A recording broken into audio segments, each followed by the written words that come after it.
Hello everyone, welcome to the platform of Acadexcel. Myself Deepali. और आज हम लोग एक नया चैप्टर स्टार्ट करने जा रहे हैं बेटा। आई होप आप सभी ने पहले के जितने प्रीवियस लेक्चर हैं हमारे वो सारे देखे होंगे।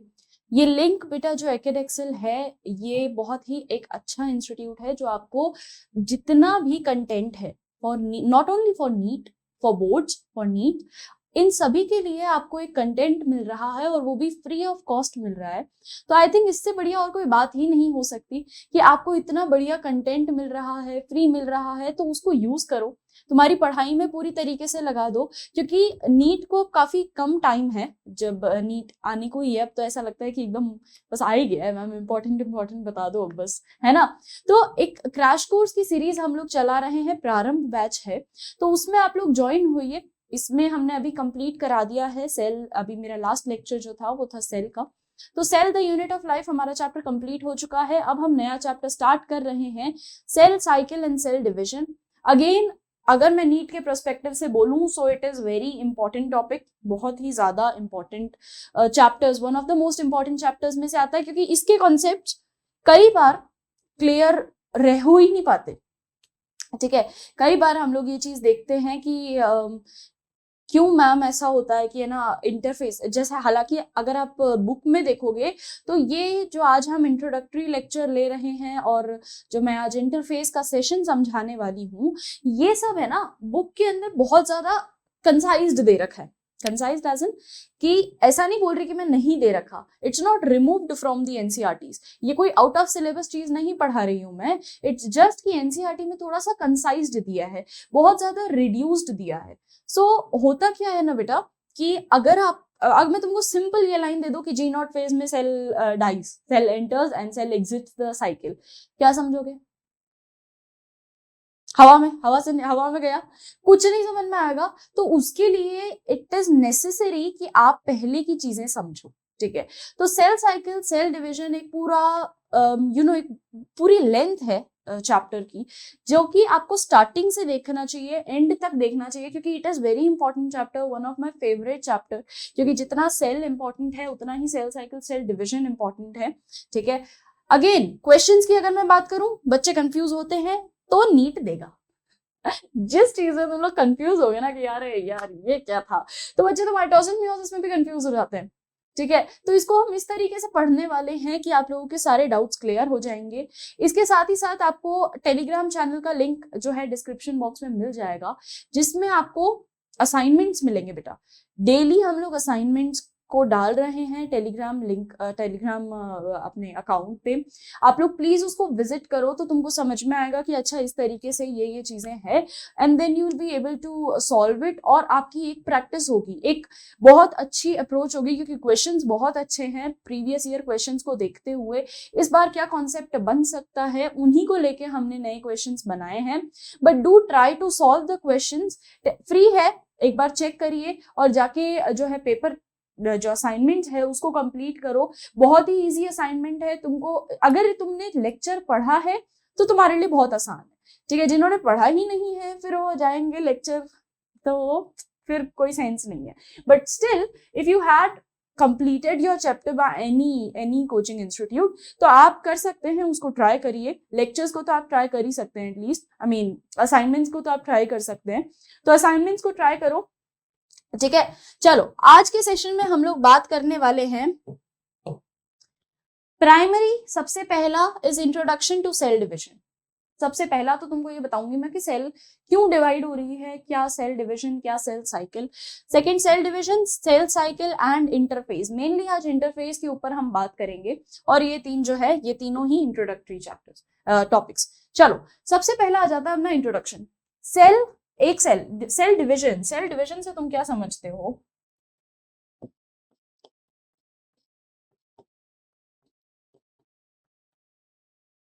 सेल डिवीजन, भाई हमको जो है सेल को तोड़ना है बेसिकली। हमको सेल को तोड़ना है। क्यों तोड़ना है? क्योंकि हमने ये चीज सुनी है कि every new cell is formed of pre existing cell.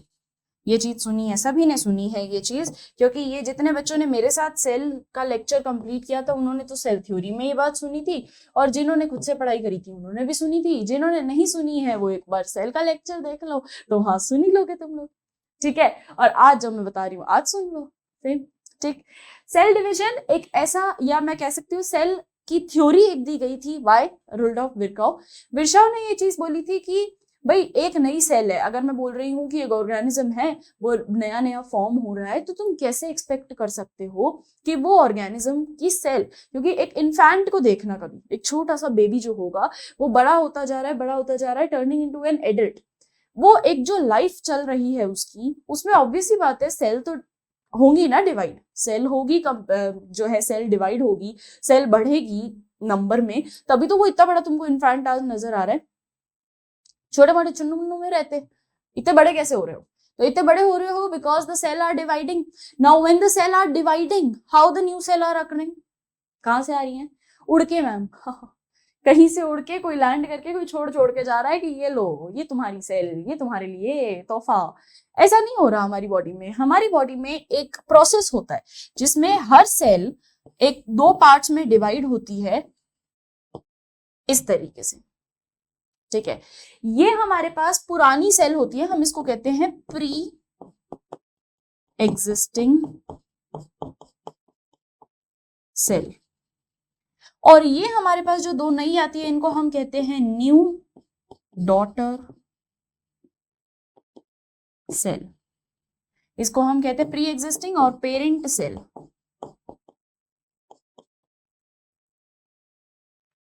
Parent cell, pre existing cell. Now अब हमको करना है सेल को डिवाइड, सेल को तोड़ना है, क्योंकि हमको इसी तरीके से तोड़ना पड़ेगा कि पहले वाली जो ऑलरेडी है, भाई यार एक सेल तो बन ही जाता है ना, जाइगोट तो बन ही जाता है। अब जाइगोट से एम्ब्रियो बनने का प्रोसेस, यानी जाइगोट हो गया एक सेल, एम्ब्रियो हो गया थोड़ा अबिट अमाउंट, नंबर बढ़ गए सेल के, तो किया क्या है सेल ने, टूटता गया टूटता गया टूटता गया। मैं एक पेज के टुकड़े मांगू तो तुम क्या करोगे? एक पेज दिया है मैंने तुमको, मैं बोल रही हूँ तुम टुकड़े लेके आओ, तो तुम क्या करोगे? उस पेज से निकाल निकाल के टुकड़े लाके दे दोगे। इजी। यहाँ पे भी तो यही है, सेल ने बोला कि मुझे नई सेल चाहिए, तो सेल क्या करती है? अपने आप को बीच से तोड़ देती है, ठीक है। अब ये जो तोड़ने का प्रोसेस है कि भाई मैं अपने आप को तोड़ देती हूँ, दो पार्ट्स बन जाएंगे, तुम ये दो सेल यूज कर लेना, तो एक सेल से मेरे पास दो सेल बन गई। ऐसे ये दूसरी वाली टूटेगी, दूसरी वाली टूटेगी, तो मुझे एक का दो, दो का चार, चार का आठ वाली बात हो गई, ठीक है। तो अब जब ये चीज हो ही रही है तो हमने ये चीज देखी कि भाई अब प्रोसेस समझ में आ गया। Every new cell is formed of pre existing cell, pre existing cell divides, pre existing cell divide होती है, अलग होती है, to form two new cell, to form two daughter cell, ठीक है। तो ये चीज हमने समझ में तो आ गई हमें।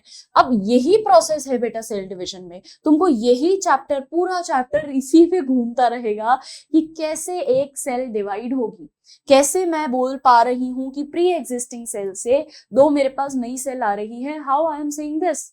कैसे बोल रही हूं मैं? हाँ से माइक से ये चीज बोलने के लिए ना, क्योंकि ये चीज ऑब्जर्व हुई है, ठीक है, ये चीज ऑब्जर्व हुई, और भी कई कैरेक्टरिस्टिक फीचर्स ऑब्जर्व हुए जो हम आगे पढ़ेंगे। सबसे पहले थोड़ा सा इंट्रोडक्टरी पढ़ते हैं। Cell division is a very important process in all living organism. बहुत ही ज्यादा महत्वपूर्ण प्रोसेस है, महा इंपॉर्टेंट। क्यों? क्योंकि इसके बगैर सेल डुप्लीकेट नहीं होगी अगर, तो ऑर्गेनिज्म बड़ा ही नहीं हो पाएगा, चुन्नू मुन्नू रह जाओगे जीवन भर चुन्नू मुन्नू ही रह रहे ऐसा, ठीक है। तो it is very highly important process. All cell reproduce by dividing into two, where each parent will give rise to two daughter cell at each time। अभी वही बात बोल दी, each cell divide into two, where each parent cell give rise to new cell or daughter cell, ठीक है। Return में वही चीज है बेटा जो मैं तुमको डायग्रामेटिक एक्सप्लेन कर रही हूँ। डायग्रामेटिक एक्सप्लेन से क्या फायदा है मैडम? बस इतना है कि तुमको चीज दिमाग में बैठ जाएगी, इतना आई कैन अश्योर यू कि तुम्हारे दिमाग से चीज हटेगी नहीं। चलो, Fleming in 1882 first of all described the cell division in animal cell and coined the term mitosis division। अब ये शब्द तुमने सुना है, You have heard about mitosis, you have heard about meiosis, but maybe some students have heard about interface, many of you not. ठीक है, तो हम आज इंटरफेस को डिस्कस करेंगे, बट उससे पहले जो मेन सबसे पहला डिस्कवर किया था दैट वाज माइटोसिस, कि भाई सेल डिवाइड हो रही है। माइटो मतलब होता है डिविजिबल, जिसको तोड़ा जा सके। तो एनिमल सेल अगर टूट रही है तो हम उसका प्रोसेस को कहेंगे माइटोसिस। ठीक, अब हमको करना क्या है? सी, सेल डिवीजन दो पार्ट्स में डिवाइडेड है।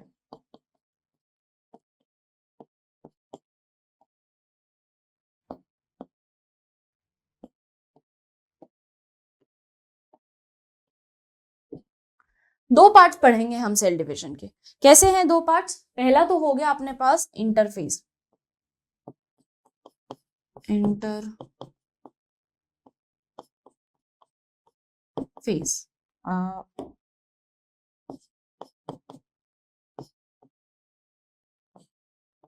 दूसरा हमारे पास हो जाता है एम फेज।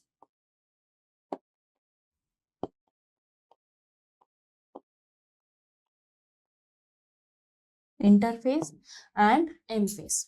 ठीक है, पहला हो गया सेल डिवीजन, दो पार्ट्स में कंप्लीट होगा। First is interphase, second is M phase. Interface की अगर मैं बात करूं तो 95% ऑफ सेल का टाइम जो जाता है सेल साइकिल में, सेल साइकिल इज कि पूरा उसका लाइफ, कि सेल एक बनेगी, वो सेल कहाँ जाएगी, वो सेल कैसे डिवाइड करेगी, क्या करेगी वो अपने जीवन में बड़ी होके, तो ये उसकी साइकिल। तुम्हारी लाइफ साइकिल की अगर मैं बात करूं तो यही तो है कि तुम छोटे से नन्नू मुन्नू थे, फिर उसके बाद तुम बड़े हुए, तुम स्कूल गए, तुम कौन सी क्लास में गए, this is your life cycle ना। फिर तुम बड़े हुए, फिर तुम और बड़े, फिर तुम अब नीट दे रहे हो, नीट के बाद तुम डॉक्टर बन जाओगे। This is whole your life cycle. ठीक है, टिल डेथ। यही चीज सेल की भी है। सेल की भी हम सेल डिविजन, सेल साइकिल अगर मैं देखूं तो सेल की लाइफ साइकिल में दो फेज आएंगे। पहला इज उसका interphase, second is M phase. Interface की अगर मैं बात करती हूँ तो इंटरफेस को also is known as resting phase. ये ना मैं पीछे एक बार वापस बना देती हूँ ताकि अपने को थोड़ा सा स्पेस मिल जाएगा, और लाइक सेम चीज लिख रही हूँ, बस थोड़ा सा स्पेस मिल जाएगा। सेल साइकिल, सेल की लाइफ साइकिल दो पार्ट्स में कंप्लीट होगी।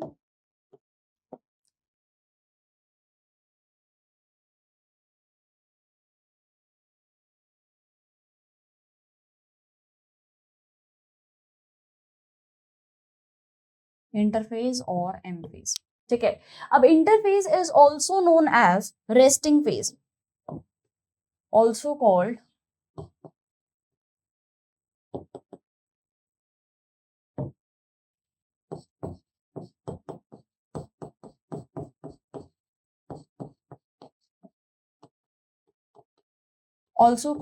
रेस्टिंग फेज, आरामदायक जीवन।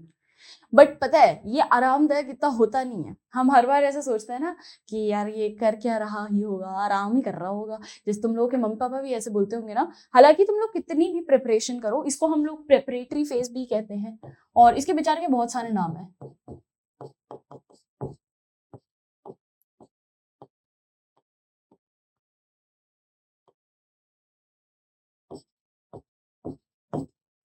प्रिपरेटरी फेज, इसके बहुत सारे नाम हैं। पर बात ये है कि काम क्या कर रहा है ये? रेस्ट तो नहीं बोल सकते कि रेस्टिंग फेज इसीलिए बोला जाता है क्योंकि आपको काम शो नहीं हो रहा। ठीक है, एक आदमी है जो है ना अपना काम कंटिन्यू कर रहा है but in a silent manner.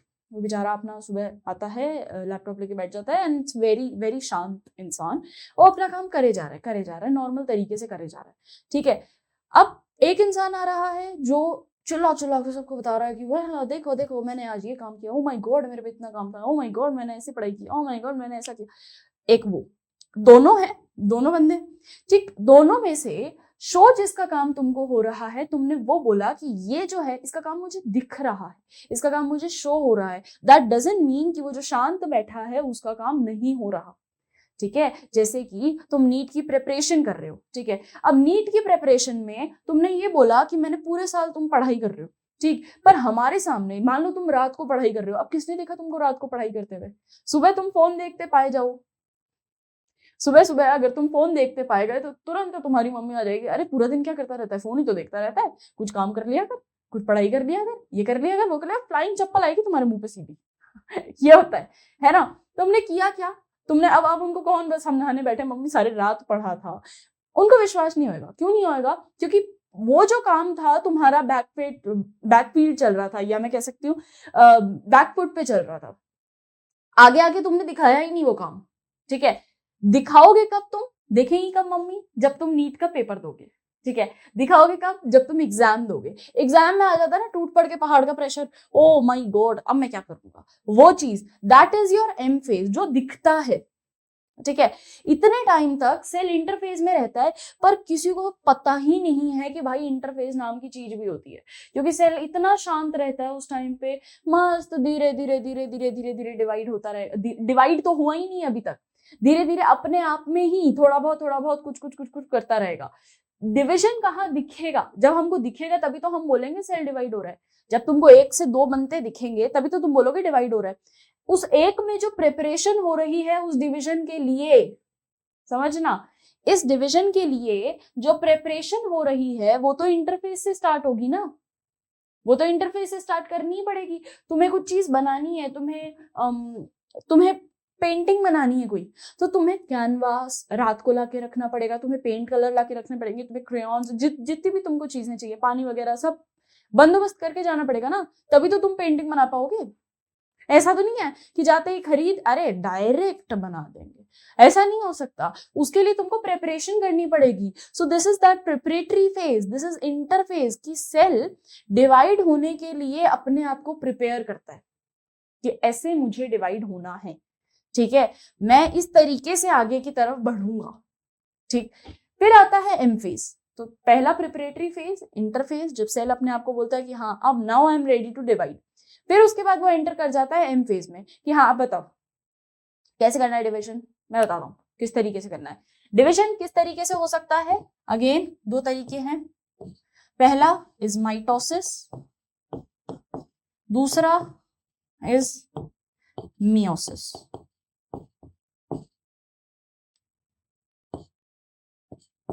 आइए,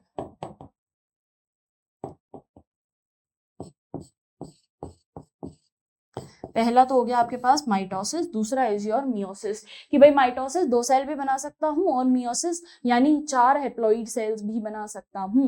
इनको हमको देखना है डिटेल में, क्योंकि क्या है, इंटरफेज रेस्टिंग फेज है, बट आएगा ये भी।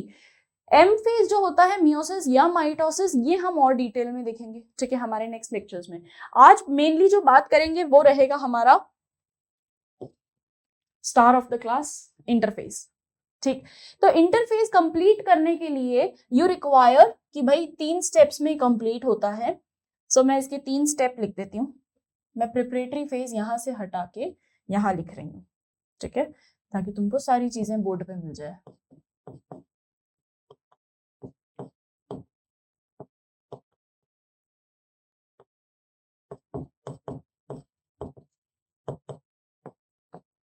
अरे भाई साहब, प्रिपरेटरी फेज, ठीक है।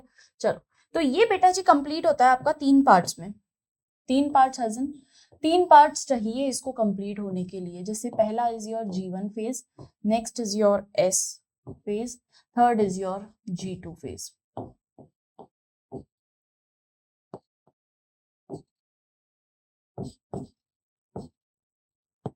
ठीक है, इस तरीके से ये कंप्लीट होगा। 95% इज योर इंटरफेस। अगर मैं एक साइकिल की बात करूं ना, तो उस साइकिल के अंदर इफ आई से कि जैसे फॉर एग्जाम्पल यीस्ट की साइकिल हम लोग लेते हैं।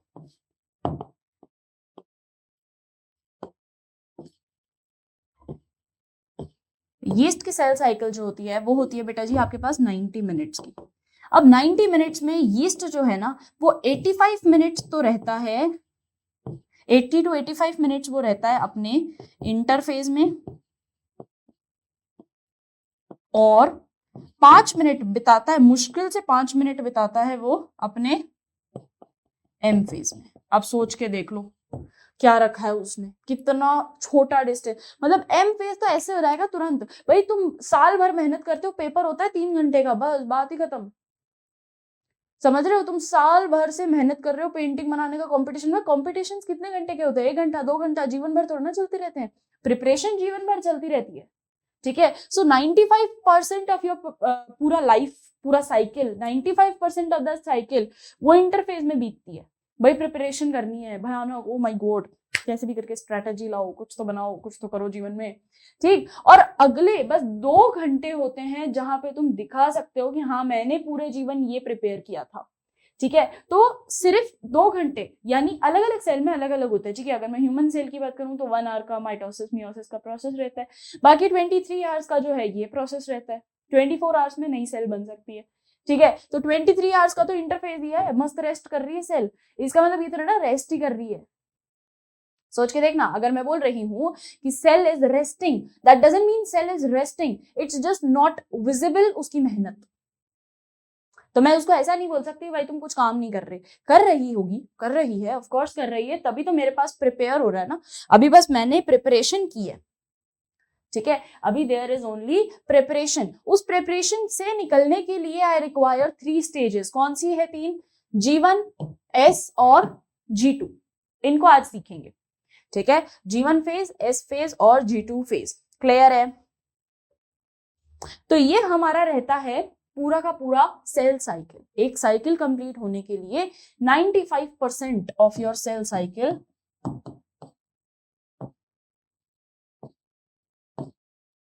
95% of your cell cycle is in preparatory phase. Only 5% is in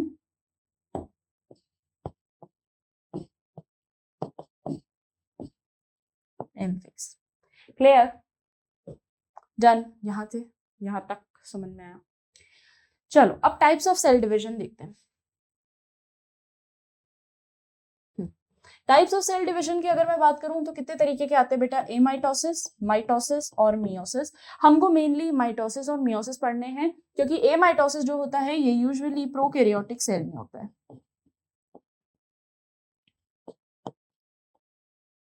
ठीक है। और ज्यादा कोई लेंदी प्रोसेस होता भी नहीं है। पर अगर मैं माइटोसिस मियोसिस की बात करूं तो ये यूकैरियोट में होते हैं और कंप्लीशन में थोड़ा टाइम लेते हैं। थोड़ा मतलब प्रिपरेटरी फेज जितना नहीं, but still it require at least 1 hour 5 minutes और जितना भी 5% में आ जाए, ठीक है। चलो थोड़ा थोड़ा सा सबके बारे में अभी तो एक ब्रीफ इंट्रोडक्शन ले लो। डिटेल में हम आगे के चैप्टर्स में पढ़ें, आगे मतलब लेक्चर्स में पढ़ेंगे। थोड़ा सा ब्रीफ क्विक इंट्रोडक्शन देती हूँ। Amitosis is direct cell division.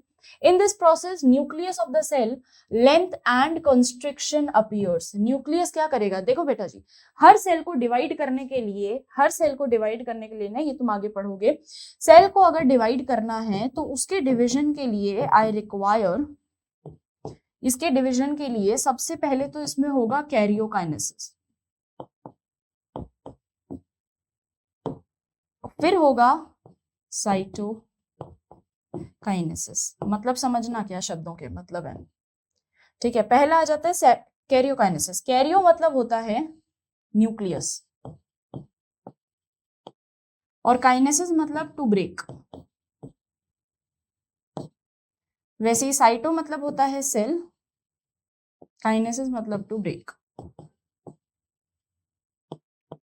ठीक है। तो कैरियोकाइनेसिस इज ब्रेकिंग और डिवीजन ऑफ न्यूक्लियस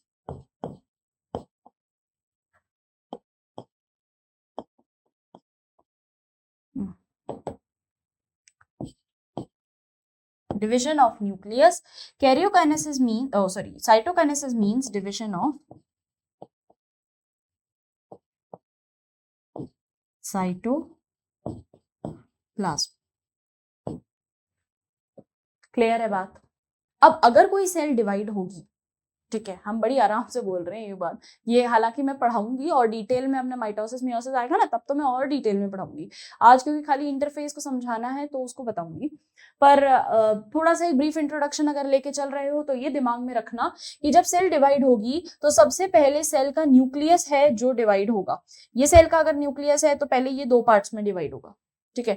जैसे ही ये न्यूक्लियस दो पार्ट्स में डिवाइड हो जाता है, यानी एक ऊपर की तरफ हो जाएगा, एक नीचे की तरफ हो जाएगा, धीरे धीरे ये सेल जो है कॉन्स्ट्रिक्ट करनी शुरू हो जाएगी।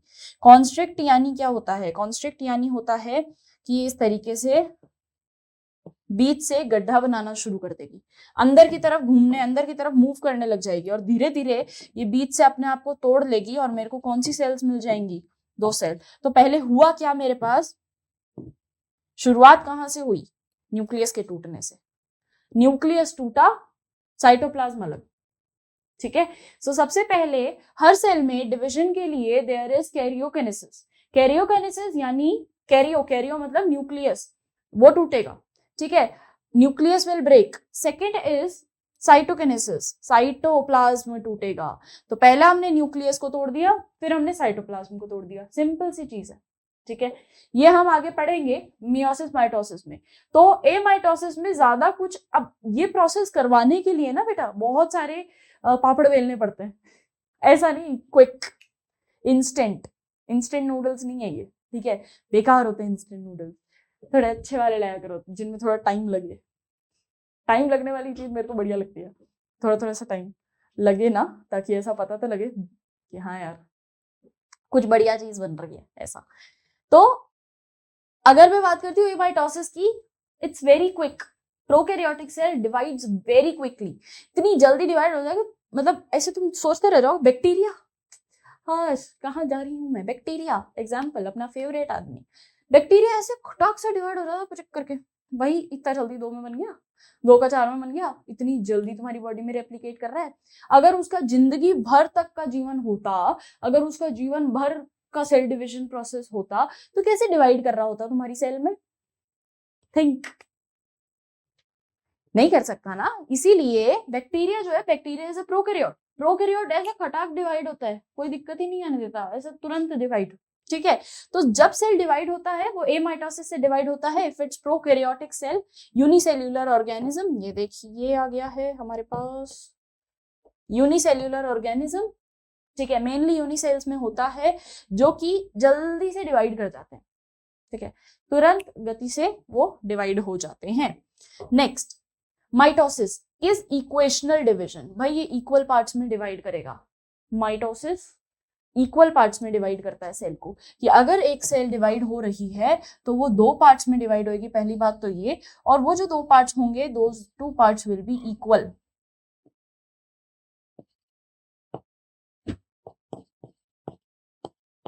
Equal parts. ठीक है, इसको याद करने का तरीका भी बता दूंगी मैं। माइटोसिस, मियोसिस, मैम शब्द शब्द इतने खतरनाक हैं, हम तो भूल जाते हैं। भूल जाते हैं, मैं भी भूल जाती हूँ। मुझे भी नाम में बड़ी दिक्कत होती है, यार यार इसने कल तो नाम बताया था, मैं आज कैसे पूछूं, मैं तो नाम भूल गई। ऐसा हो जाता है किसी किसी के साथ। ठीक है, तो उसके लिए, बट ऐसा नहीं, सब में नहीं सहूंगी मैं, टर्मिनोलॉजीज में नहीं सहते। ठीक है, टर्मिनोलॉजीज याद करनी पड़ती है, और मैंने तो तुमको आराम से बता रखा है, बायोलॉजी टर्मिनोलॉजी इतना आसान है भाई, तोड़ दो शब्दों को, तुमको आराम से मिल जाएगी चीज। ठीक है, तो शब्द कुछ नहीं करना, शब्दों को तोड़ना है। ठीक है, माइटोसिस डिवीजन होता है। अब बस इतना दिमाग में रख लो कि ये इक्वेशनल डिवीजन होता है, दो सेल्स जो होंगी इक्वल सेल्स होंगी। ठीक है, इक्वल साइटोप्लाज्म, इक्वल सेल मतलब एक जैसी दिखेगी, यस एक जैसी दिखेगी, एक जैसा साइटोप्लाज्म कंटेंट रहेगा, यस एक जैसा साइटोप्लाज्म कंटेंट रहेगा, इसमें इतना है तो इसमें भी इतना ही रहेगा। ठीक है, ये होता है माइटोसिस। ठीक है, अगर मैं बात करती हूँ मियोसिस की, मियोसिस जो होता है रिडक्शनल डिवीजन होता है, यानी कि एक, पहली बात तो एक सेल है वो चार हैप्लॉइड सेल्स बनाएगी। अब भाई एक से चार बन रही है तो ऑब्वियस ही बात है उसमें कुछ ना कुछ तो कमी होगी, है बहुत ज्यादा है। क्या कमी है? कमी ये है कि ये जो चार सेल्स है ना, ये चारों ही सेल्स रिडक्शनल यानी कम होती होती बनी है, इनमें साइटोप्लाज्म की कमी है। ये साइटोप्लाज्म युक्त है, पूरा मस्त भरा हुआ है इस साइटोप्लाज्म, पर जैसे जैसे रिडक्शनल डिवीजन करेगा ये साइटोप्लाज्म कम होता जाएगा। ये यूजुअली रिप्रोडक्टिव सेल्स, या हम कह सकते हैं जर्म सेल, सेक्स सेल्स के अंदर होती है in higher organisms which reproduce sexually. This division give rise to haploid cells called gametes. Gametes को राइज करती है। आगे हम और डिटेल में पढ़ेंगे कि क्या गेमीट, सेक्सुअल रिप्रोडक्शन आएगा तुम लोगों के चैप्टर है। ठीक है, 12th वाले तो जानते होंगे इसको। चलो, now cell cycle. Cell cycle is what, पूरा एक circle, the sequence of events by which a cell duplicates its genome, synthesize, eventually divide into two daughter cell, is termed as cell cycle। क्या हो रहा है कि एक पूरा जीवन की गाथा, क्या रे भाई साहब, ऐसा डिविजन करते हैं, let us divide like this, ये डिविजन, ठीक है, एक पूरा cycle, life process, what is life process, what is life cycle, पूरा जीवन चक्र, या वही जीवन चक्र चलेगा। ठीक है, अब मैंने क्या समझाया कि जीवन चक्र जो हम चला रहे हैं उस जीवन चक्र को बनाते हैं पहले तो। भाई साहब, एकदम परफेक्ट सर्कल बन गया।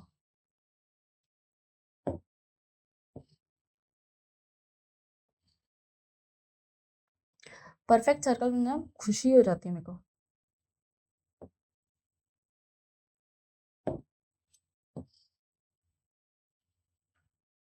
ठीक है,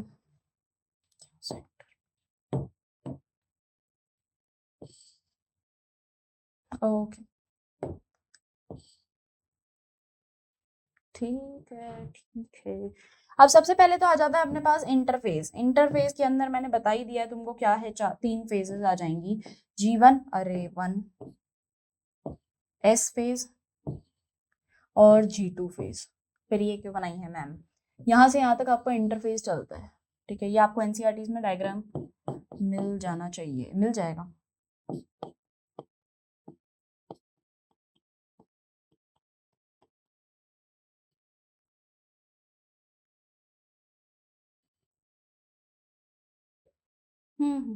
ठीक है, परफेक्ट।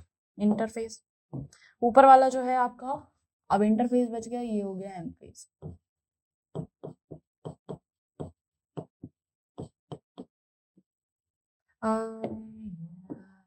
अब तुम लेंथ देखो, इंटरफेस तो कितना बड़ा आ रहा है आपके जीवन में, एम फेज इतना छोटा सा है, छोटा सा, ठीक है, खत्म हो जाएगा जल्दी। एम फेज को कम टाइम लगेगा खत्म होने में, ये दिस इज एम फेज, इसको कम टाइम लगेगा खत्म होने में। जीवन एस और G2 है जिसको ज्यादा टाइम लगता है। ठीक है, अब तुम्हारा cell, this is your cell who wants to divide, who desperately wants to divide, कि भाई अब मेरे को 2 बना दो प्लीज। तो क्या करते हैं हम, जीवन में भेज दें पहले। ठीक है, जीवन phase is not actually dividing phase, ये सबसे लॉन्ग्ड, सबसे प्रोलॉन्ग्ड फेज है, सबसे ज्यादा एक्स्ट्रा लॉन्ग फेज है ये। ठीक है, कौन सा है ये, जीवन। जीवन phase is the longest phase.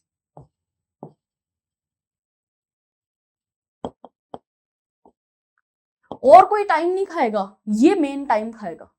इतना बोरियत भरा जीवन कि ये इतना कुछ करेगा अपने अंदर बैठा बैठा कि ये इतना प्रोलॉन्ग्ड है। इसी के चक्कर में आज तुम देखो साइकिल को, देखना इतना सबसे बड़ा मैंने जीवन बनाया है। जीवन सबसे बड़ा होता है एक्चुअल में। ठीक है, जीवन सबसे बड़ा, ओ जीवन सबसे बड़ा, GEEV, ऐसे आ जाते हैं मेरे को कई बार खराब जोक्स, कोई बात नहीं। तो लॉन्गेस्ट फेज है, सबसे बड़ा फेज ये आएगा। ठीक है, इसके अंदर हम लोग ये देखते हैं कि RNA सिंथेसिस, जीवन phase is your longest phase. जीवन फेज के अंदर हम लोग ये चीज देखते हैं। सेकेंड, इसके अंदर होना है साइटोप्लाज्म, अरे भाई सी लिख जा, साइटोप्लाज्म विल डिवाइड। तो साइटोप्लाज्म डिवाइड के लिए cytoplasm has to increase in size, क्योंकि हम ये देख रहे हैं ना कि यहाँ पे जब एम फेज आएगा तो एम फेज हमने 2 पार्ट्स में डिवाइड कर दिया कि इसको पहले न्यूक्लियस डिवाइड करना है, इसको फिर साइटोप्लाज्म डिवाइड करना है। तो उसको डिवाइड करने के लिए it has to increase in size. होता क्या है, जब सेल डिवाइड होता है ना तो साइटोप्लाज्म डेंसर बन जाता है और साइटोप्लाज्म इंक्रीज हो जाता है, और साइटोप्लाज्म डेंस हो जाता है।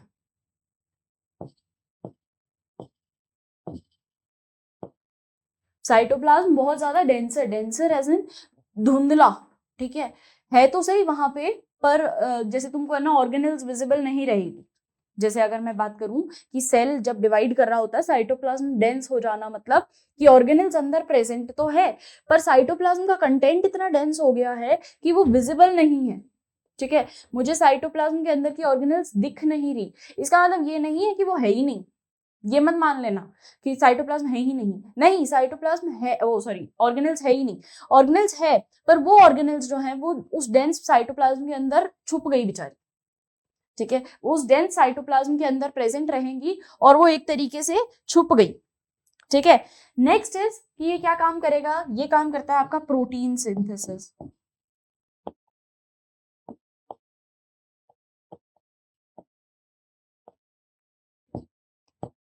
प्रोटीन सिंथेसाइज करना, न्यूक्लियोटाइड सिंथेसाइज करना, न्यूक्लियोटाइड सिंथेसाइज और थोड़ा बहुत RNA synthesis, but RNA synthesis हम अभी नहीं लिखेंगे। ठीक है, मेजरली वो एस्पेस करता है तो हम उसी में वैसे लिख सकते हो, तो ऐसा कुछ भी नहीं है, आरएनए भी लिख लो, आरएनए एंड प्रोटीन सिंथेसिस। ठीक है, यहाँ पे आरएनए एंड प्रोटीन सिंथेसिस भी होता है जीवन फेज के अंदर। ठीक, अब बात करते हैं एस फेज की। S phase is very important, synthesis phase. S phase, also called as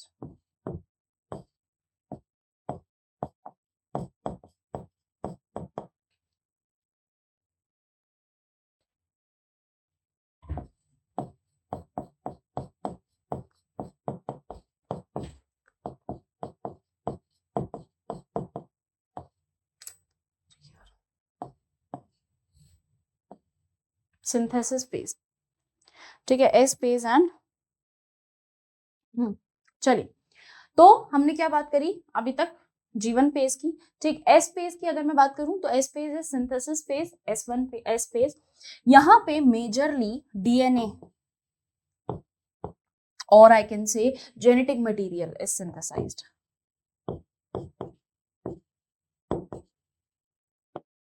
DNA is synthesized. अब तुम सोच के देखो, डीएनए बन रहा है, इंपॉर्टेंट काम हो रहा है, DNA is important genetic material है तुम्हारा भाई। ठीक है, उसको तुम बिगाड़ नहीं सकते, और उसकी प्रिपरेशन किसने शुरू की, जीवन में। तो देखो डीएनए ना, तुम आगे जाके पढ़ोगे ये चीज कि डीएनए बनता है न्यूक्लियोटाइड के सीक्वेंस से, न्यूक्लियोटाइड जिसके अंदर आता है नाइट्रोजनस बेस, पेंटोज शुगर और फॉस्फेट ग्रुप। ठीक है, जितने बच्चे मे बी 13th के देख रहे हैं तो उनको ये चीज पता होगी, क्योंकि मॉलिक्यूलर बेसिस ऑफ इनहेरिटेंस में तुम ये आगे जो चैप्टर आने वाले हैं हमारे उनमें पढ़ोगे। और जो बच्चे नए हैं वो इतनी बात याद रखें कि ये जो न्यूक्लियोटाइड है, ये न्यूक्लियोटाइड सीक्वेंस जो है, इस सीक्वेंस मतलब जैसे एक न्यूक्लियोटाइड एक न्यूक्लियोटाइड न्यूक्लियोटाइड, इसकी जब चेन बन जाती है ना तो मेरे पास एक डीएनए रेडी हो जाता है।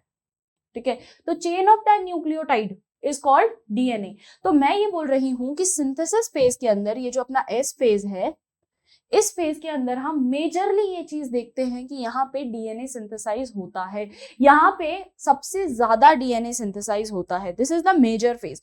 ठीक है, अब डीएनए सिंथेसाइज हो रहा है तो इसकी पैकिंग में हमारे पास एक काम आता है हिस्टोन का।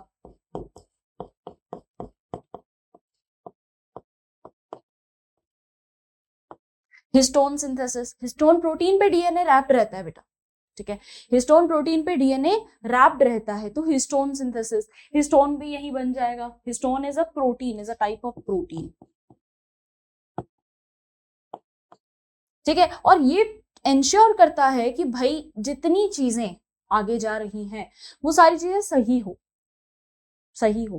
क्यों, क्योंकि आगे जब ये सेल जाएगी, ये सेल यहाँ से यहाँ तक तो आ चुकी है, यहाँ इसका डीएनए सिंथेसिस हो गया, या डीएनए मैं कह सकती हूँ डीएनए फॉर्म हो चुका है नई सेल का। हर सेल का न्यूक्लियस, न्यूक्लियस के अंदर डीएनए, डीएनए आप देखोगे कि हर सेल में सेम रहता है।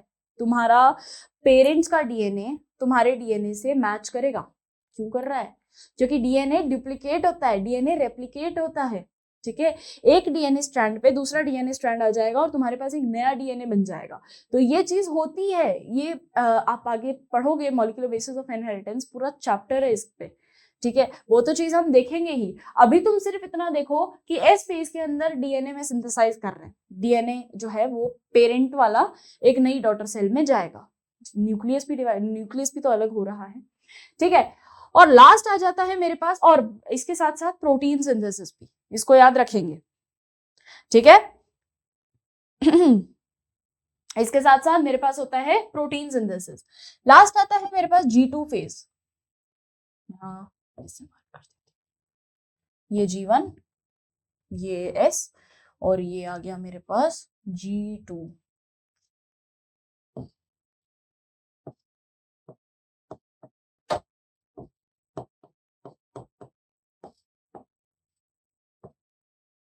G2 फेज, G2 फेज में ज्यादा कुछ नहीं होता, ठीक है। G2 फेजेस बेचारा प्यारा प्यारा आदमी है, ये इतना ज्यादा काम नहीं करेगा, बट फिर भी कुछ कुछ चीजें, कुछ ऑर्गेनल्स इसमें डिवाइड होंगी, organelles ready to divide. Specific organelles की बात करूं तो माइटोकॉन्ड्रिया हो जाएगा अपना, गोल्जी हो जाएगा, ये स्पेसिफिक, ठीक है। ये मेनली डिवाइड करेंगी, ये मेनली डिवाइड करती है, ठीक है। ये इस तरीके से मेनली डिवाइड करती है G2 फेज। तो हुआ क्या, G1 phase, S phase, G2 phase. G1 phase जो रहेगा वो सबसे लॉन्गेस्ट प्रोलॉन्ग्ड फेज रहता है, सबसे लॉन्गेस्ट फेज रहता है। साइटोप्लाज्म इसके अंदर सबसे ज्यादा इंक्रीज होता है। साइटोप्लाज्म इंक्रीज होना क्यों जरूरी है, साइटोप्लाज्म इंक्रीज होना इसीलिए जरूरी है ताकि सेल जो है वो धीरे धीरे डेंस होगी तो वो फिर न्यूक्लियस का डिविजन होगा, फिर साइटोप्लाज्म का डिविजन होगा, ठीक है। तो सेल का डेंस होना इज नेसेसरी, तो वो यहाँ होता है साइटोप्लाज्म इंक्रीज, साइटोप्लाज्म डेंस होने लग जाता है, ये भी लिखी दिया है। प्रोटीन सिंथेसाइज हो ही रहा है, न्यूक्लियोटाइड सीक्वेंस, क्योंकि आगे चल के डीएनए बनना है, ठीक है। तो उसका प्रिपरेशन जीवन में होगा, ठीक है। आगे चल के न्यूक्लियोटाइड वो डीएनए बनेगा ना, तो मैं क्या कह रही हूँ, न्यूक्लियोटाइड न्यूक्लियोटाइड न्यूक्लियोटाइड जोड़ते जाओ, एक चेन बना दो, वो जो चेन है दैट इज डीएनए। तो ये न्यूक्लियोटाइड का सिंथेसिस होना जीवन से ही शुरू हो जाता है, जीवन ही तैयारी करना शुरू हो जाता है। अच्छा भाई आगे जाके मेरा बनेगा डीएनए, अभी से बना लो शुगर वगैरह, ठीक है। तो यहाँ पे ये nucleotide. Next RNA and protein भी यहाँ सिंथेसाइज होते हैं। आरएनए प्रोटीन आगे जाके भी थोड़े बहुत मतलब आरएनए और प्रोटीन एक ऐसा स्ट्रक्चर है जो कि जीवन में भी काउंट होगा, एस में भी काउंट होगा, ठीक है। एस में मेजरली डीएनए काउंट होगा, DNA synthesis, DNA formation is majorly in S. Plus इसके साथ साथ histone protein which PACS the DNA. भाई डबल स्ट्रैंडेड डीएनए है, उसको रैप करने के लिए कुछ तो चाहिए, ठीक है। और वो जो कुछ जो चाहिए वो क्या हो जाता है हमारे पास, हिस्टोन प्रोटीन। तो हिस्टोन एक तरीके का प्रोटीन है जो कि हेल्प करता है डीएनए को रैप करने में। Okay next G2 phase. G2 is organelles जो कि रेडी है अब डिविजन के लिए। माइटोकॉन्ड्रिया, गोल्जी कॉम्प्लेक्स, यहां तक हमने सबको तैयार कर दिया, तैनात कर दिया सिपाहियों को कि भाई तुमने डिवाइड होना है, तुमको डिवाइड होना है, तैयार हो जाओ, वो वाला नारा लगा दिया हमने, ठीक है। अब आएगा एम फेज। अब एम फेज जैसा मैंने बताया दो पार्ट्स में डिवाइडेड है। पहला आ जाएगा हमारे पास कैरियोकाइनेसिस,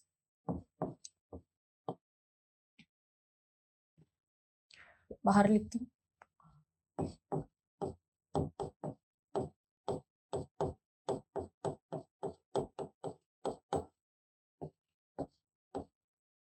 कैरियोकाइनेसिस। कैरियोकाइनेसिस मतलब होता है,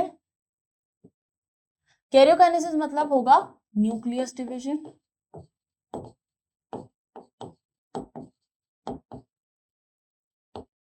आपका न्यूक्लियस डिवाइड करेगा, ठीक है। कितने पार्ट्स में कैसे डिवाइड होगा, इसके लिए कुछ स्पेसिफिक पॉइंट्स हैं, ठीक है। जैसे अगर मैं सबसे पहली बात करूं तो इसके अंदर होता है प्रोफेज, फिर आता है मेटाफेज, फिर आता है एनाफेज, और लास्ट आ जाता है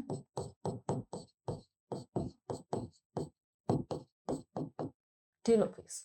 ये चार पार्ट्स में हमारा न्यूक्लियस डिवीजन होता है, ठीक है।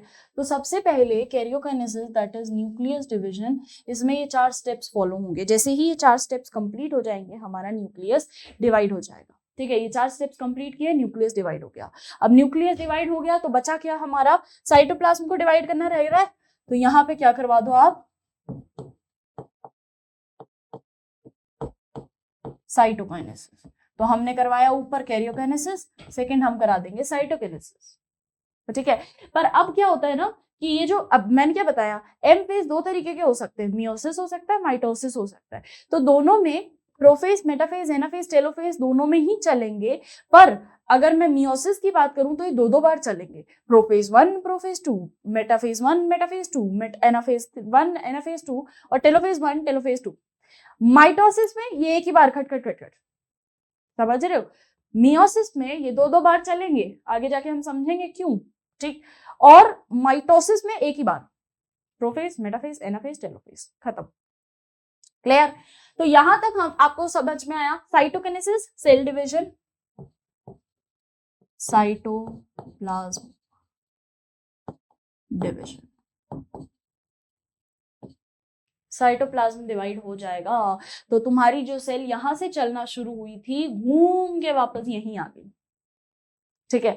अब सुनना ध्यान से बात, ये यहां तक बात थी G1 S G2 M, phase खत्म हुआ, सेल वापस यहीं आ गई। पर अब बात ये आती है कि ये जो सेल वापस यहां आ गई घूम के, ये सेल हो गई है डिवाइड अब। ठीक है, दो सेल में बन चुकी है। पर अब क्या ये सेल वापस डिवीजन में जाना चाहती है, क्योंकि तैयारी तो अभी से करनी पड़ेगी। 95% जो है वो इंटरफेस तो खा रहा है, तो तैयारी तो पहले से ही करनी पड़ेगी। तो वो सेल से पूछता है कि क्या तुम डिवाइड होना चाहते हो। अगर सेल बोल देती है हाँ मैं डिवाइड होना चाहती हूं, तो वापस क्या शुरू हो जाएगा, जीवन, वापस साइकिल शुरू की वापस। जैसे मैं बताऊं, जैसे है ना, तुम लोगों की नीट कंप्लीट हो गई, तुम लोग सब पढ़ पढ़ा के डॉक्टर बन गए। ठीक।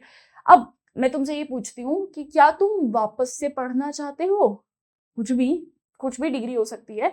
तुम मान लो तुम्हें गिटारिस्ट बनना है, तुम्हें पियानो वाला कह रही हूँ तुम्हें पियानो वाला क्या होता है, नहीं नहीं, क्या बोलते पियानो वालों, पियानोइस्ट, पियानोइस्ट, पियानोइस्ट I guess.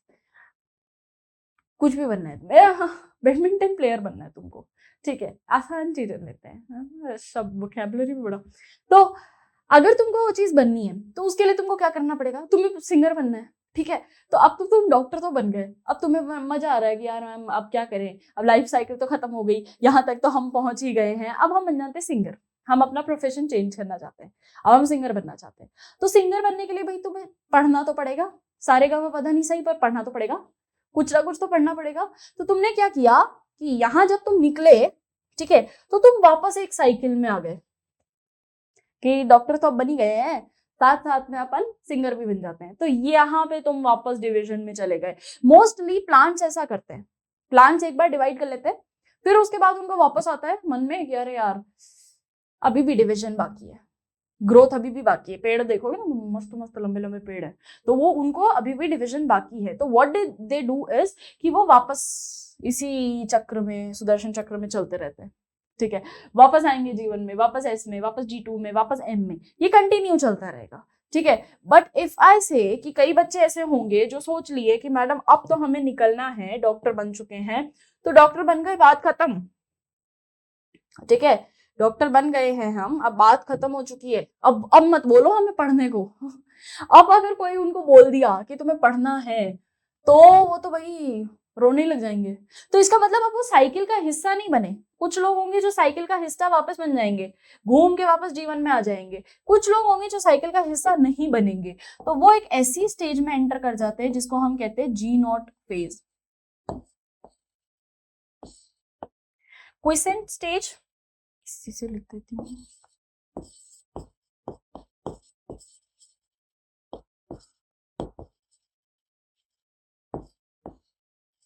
Quiescent stage, G0 phase. Exit, exit बोल तो नहीं सकते, एग्जिट ही हो गया, क्योंकि इसकी मर्जी है, वापस आना चाहे तो वापस आ भी सकता है। ठीक है, पर एक टेम्पररी एग्जिट। ठीक है, टेम्पररी एग्जिट लिख लेते हैं, यहाँ पे सस्पेंड हो गया ये एक बार के लिए।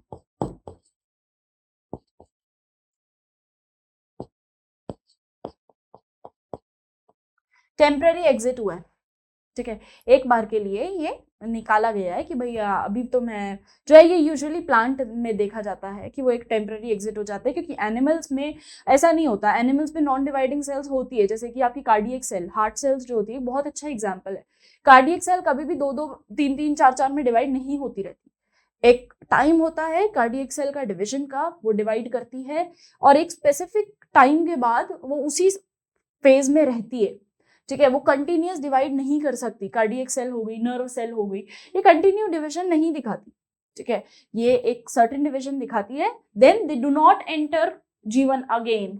ये साइकिल में वापस नहीं, ये साइकिल को कंप्लीट करके और वापस जी नॉट में पहुंच जाती है। जी नॉट जहां इनको डिवाइड नहीं करना, अब तुम मस्त अपना क्लिनिक संभालो, मस्त आराम करो।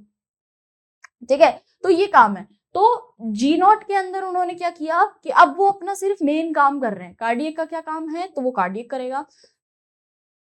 सॉरी, नर्व सेल का क्या काम है, वो नर्व सेल करेंगे।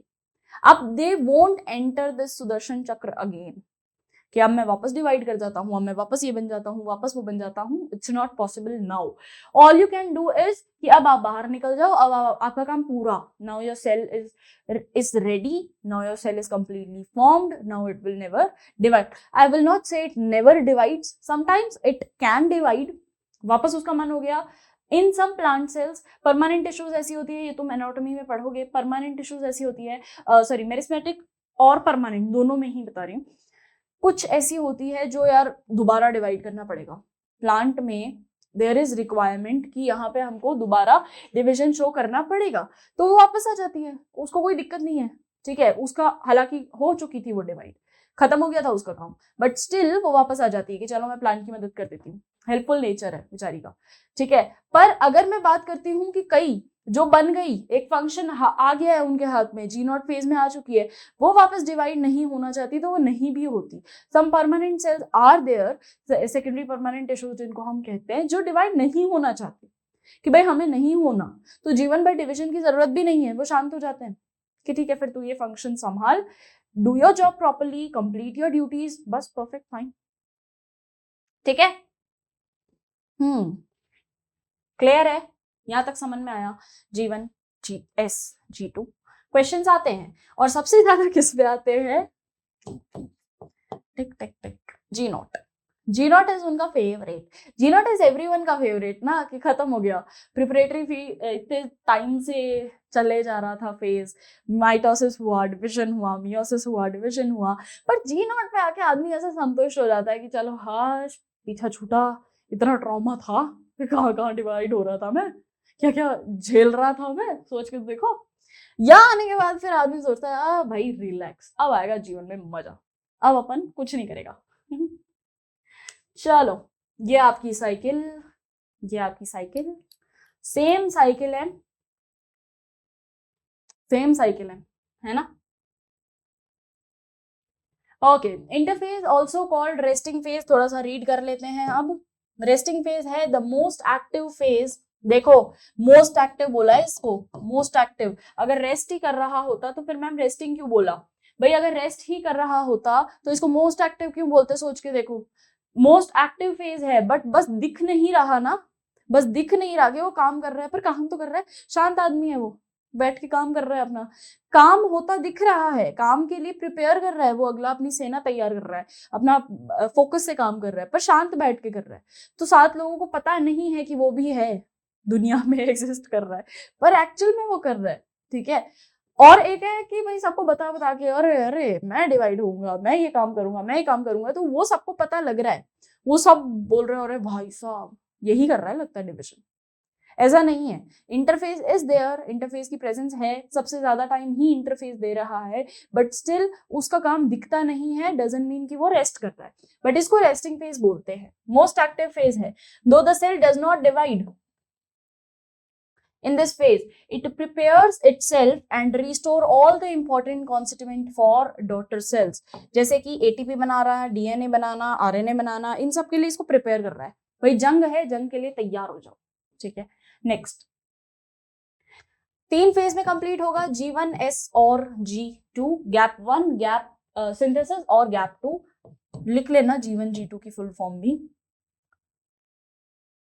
ओके तो सबसे पहले अगर मैं जीवन की बात करूं तो जीवन is your first growth phase या पोस्ट माइटोटिक फेज। देखो अगर तुम इस साइकिल के बाद से देखोगे, इस साइकिल के बाद से देखोगे तो तुमको ये लगेगा कि ये एम फेज था और इसके बाद आ गया पोस्ट माइटोटिक फेज, है ना। पर अगर मैं ऐसे साइकिल को शुरू करूं यहां से ही तो इट इज फर्स्ट फेज। ठीक, तो इसकी बहुत सारी चीजें हैं, कंटेंट मैंने सारा यहीं लिख दिया है पॉइंट वाइज ताकि आप लोगों को क्लियर रहे। Next comes your S phase, synthesis phase. Synthesis phase का मेन काम होता है, मेन काम is DNA is synthesized after its replication. भाई डीएनए बने, डीएनए कैसे बने? DNA is same throughout the generation, parent का सेम है, चाइल्ड का सेम रहेगा, उसको रखने के लिए S phase is responsible. S phase ये इंश्योर करता है कि भाई डीएनए सेम होना चाहिए, ठीक है, कुछ गड़बड़ तो नहीं चल रही। अच्छा, एक पॉइंट मैं इंपॉर्टेंट मार्क करना चाहती हूँ, जो अपना G2 फेज होता है ये एक तरीके का चेक पॉइंट भी वर्क करता है।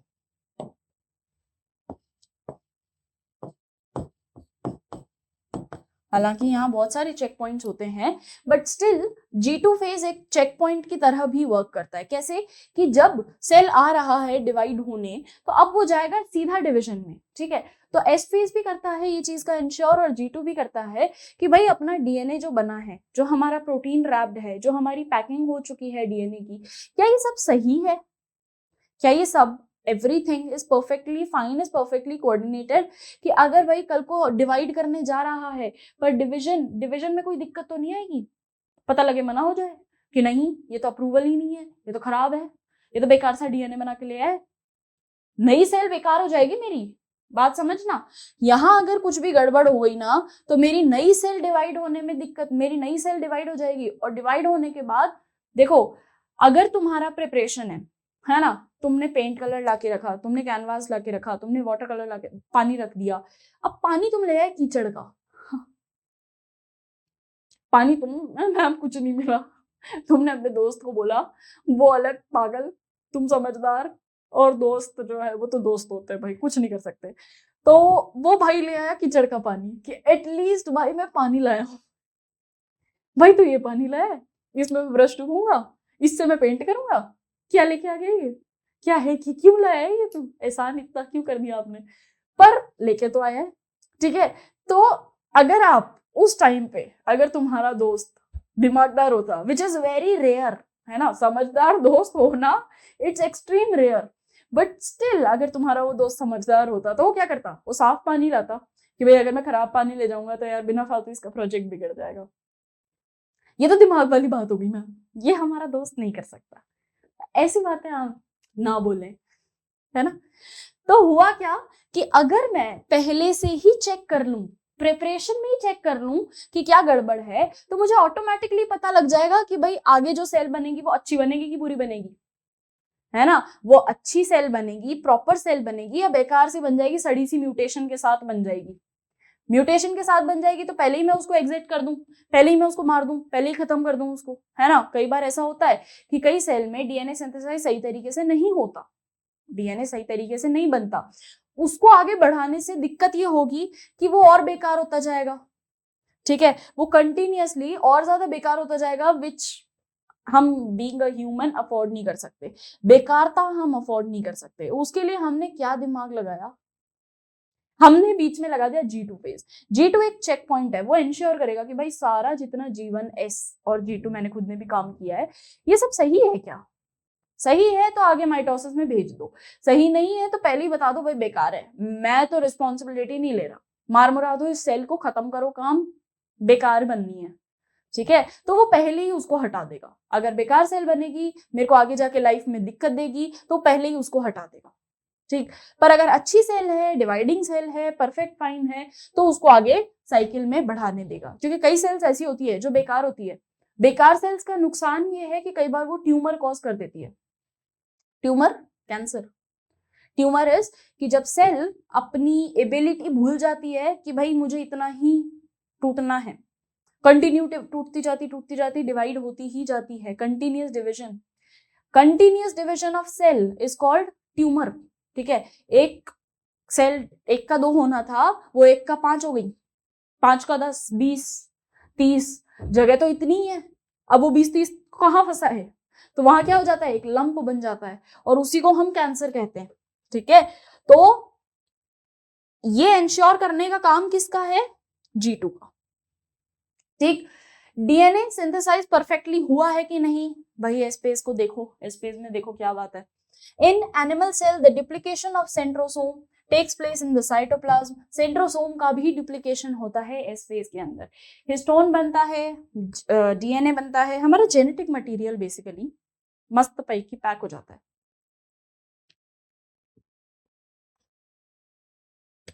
अगला सेकेंड ग्रोथ फेज, या मैं कह सकती हूँ प्री माइटोटिक फेज या फिर G2 फेज, गैप 2 फेज। भाई इतने नाम ले दिए, याद कौन सा रखिए गैप 2 याद रख लो तुम तो। ठीक है, gap 1 gap 2। Next synthesis of RNA and protein, यहाँ पे भी होता है synthesis of RNA and protein, ये भी एक साइट है। Preparation of cell to undergo M phase, की भाई इसको तैयार, मैं क्या बता रही हूँ, चेक कर लिया कि अब एम में जा सकता है, हाँ भाई चला जा, कोई दिक्कत नहीं है, you are perfect, now you can go in M phase. Cell contains double amount of DNA, इसके अंदर अच्छा खासा डीएनए है, समझना, डिवाइड नहीं हुआ ना तो डबल डीएनए, पेरेंट का डीएनए है, तुम्हारा भी जो नया बना वो भी डीएनए है, तो both type of DNA, parental DNA